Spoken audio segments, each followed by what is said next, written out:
Hello, everybody. I hope that the last few chapters have found you well. Let's talk today about some of the most important things that we're going to learn about Python, and that it is an object-oriented programming language. And so we learned about that first here in Chapter 12. Chapter 12 exercises here ask us to take this class, which we defined during the chapter. We define this point class, and ask us to add a distance from point method that works similar to distance from origin, except that it takes a point as a parameter and computes the distance between that point and self. So here's our class down here, our point class. If you are still confused about how classes work and what classes are, we can think about classes as kind of the cookie cutter that we'll use to make new objects. So in an object-oriented programming language, we aren't stuck specifically with the built-in data types that we have, the built-in values that we have. We can make our own values, our own data types by creating classes. Especially in Python, everything is an object. Everything that we work with is an object, which means that everything has a class. So strings have a class, ints have a class, floats have a class, lists have a class, etc. And so we can do that ourselves. We can make our own classes, and this is how we would define a point class. Every class is going to need an initialization method on the class, methods being what we call functions when they're attached to classes. So every class needs an initialization function, initialization method. We also sometimes call this the constructor method, and it's always defined at the very least as this right here. Define def double underscore init double underscore, and then it takes one parameter, self. It will always take self, and in fact any method that you define inside of a class is going to get passed a reference to self.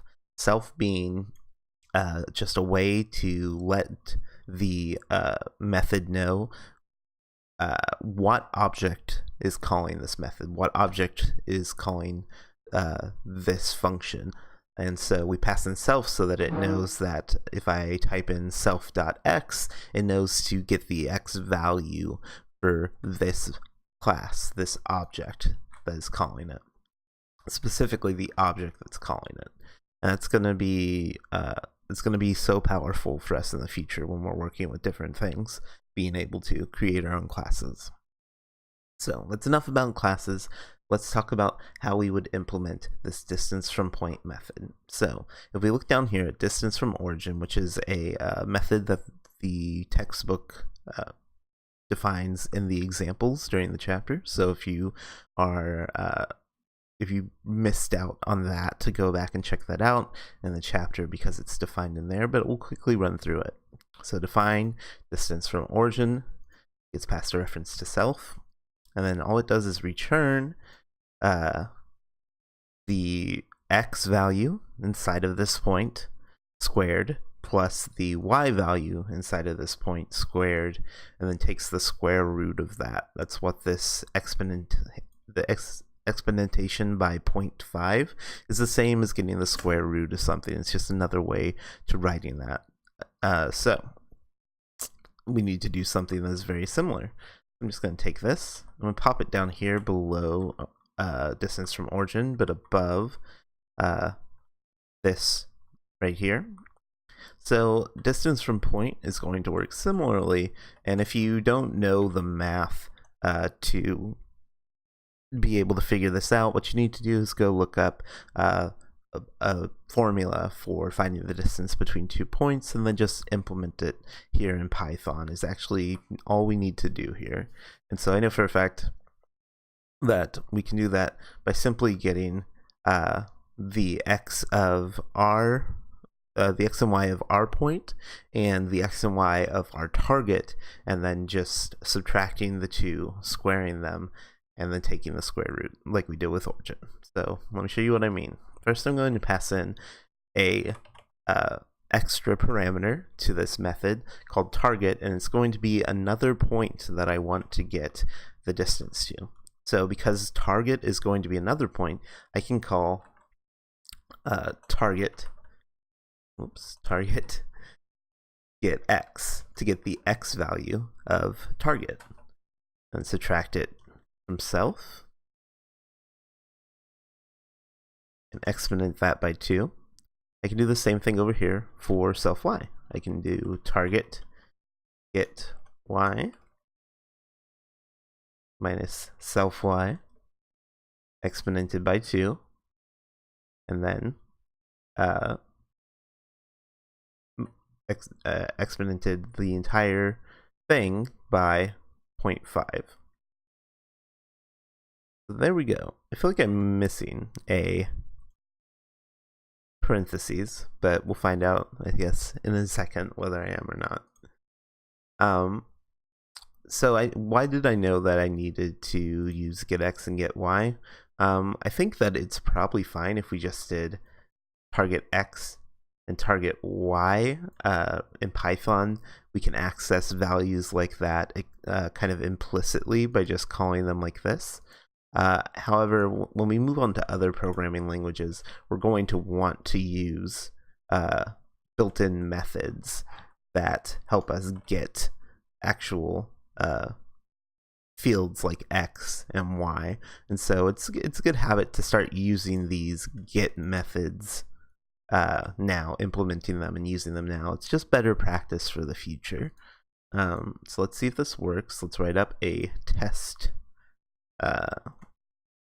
here. So p equals point, and then I'm going to set this point at 5, 5, and then q equals point, and let's put this point at 2,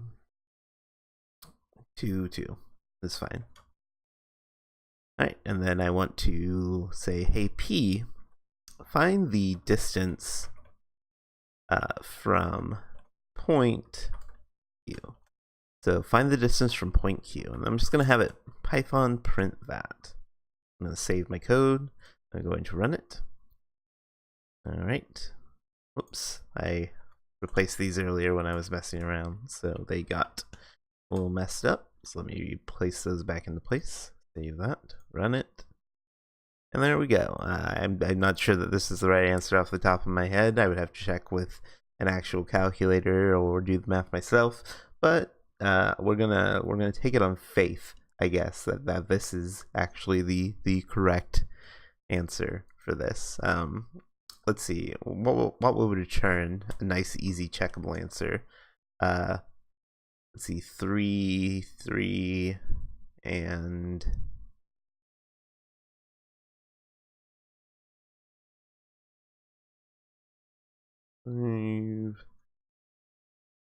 this should return 2, I think? No, okay. I clearly don't. Let's see what they used. 3, 3, and 6, 7. Okay, so that would be 3 squared plus 4 squared, and then take the square root of that. So that should return 5. Yeah, okay, so let's do that with ours. Let's do 3, 3, and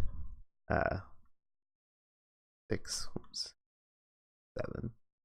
So this should also return 5. Alright, there we go. Very good. Let's see if they did anything different in their answer. So they imported math, and they imported math for their answers so that they could use the square root function down here. Not necessary.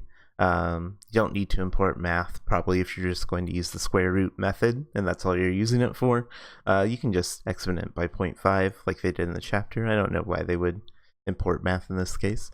They also wrote it out in a few more lines of code, creating a few extra variables, I guess, to make it more explicit. I think that just returning it on one line is pretty readable. I don't know that you need all the extra stuff, but if that helps you, feel free to break it out into smaller pieces like that and use individual variables for stuff like this.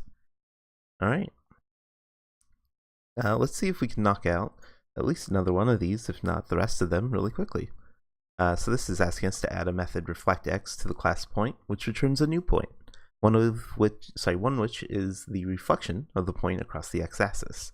For example, a point at 3, 5 that got reflected would become 3, -5. So all it needs to do is change whatever the y value is, change the sign on it. So a positive value will become a negative value, and a negative value will become a positive value. So that seems easy enough. Let's do that. Now note that this is asking us to return a new point. So it's not going to change the point that we're calling it on, it's actually going to create a new point. It's going to return a new point. So I'm going to go ahead and get started specifically with doing something like that. So we'll call it this reflect x, and it's going to get self. And then I'm going to end it with return new point. That way I know I want to return a new point at the end. So I need to define that at some point in here. And it's very simple, actually, what I need to do here, because it turns out that new point is just going to be a point created at the current x, but at the negative y. That's all we need to do for this one. It's nice and easy. Let's save it. And whoops, we need to actually write a test case, so let's do that real quick.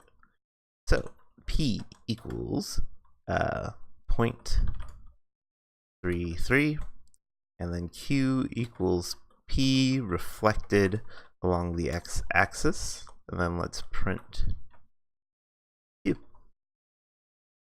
this should return q is a point at x3 and y -3. So save it and run it. Alright, there we go. Can we do some more of these real quick? I'll do the other two in the next video. So I think from here you honestly should be able to do the remaining two by yourself. They don't add anything really new, but I hope that some of this is starting to make sense. It's really not practically more complicated than the things that we've been doing.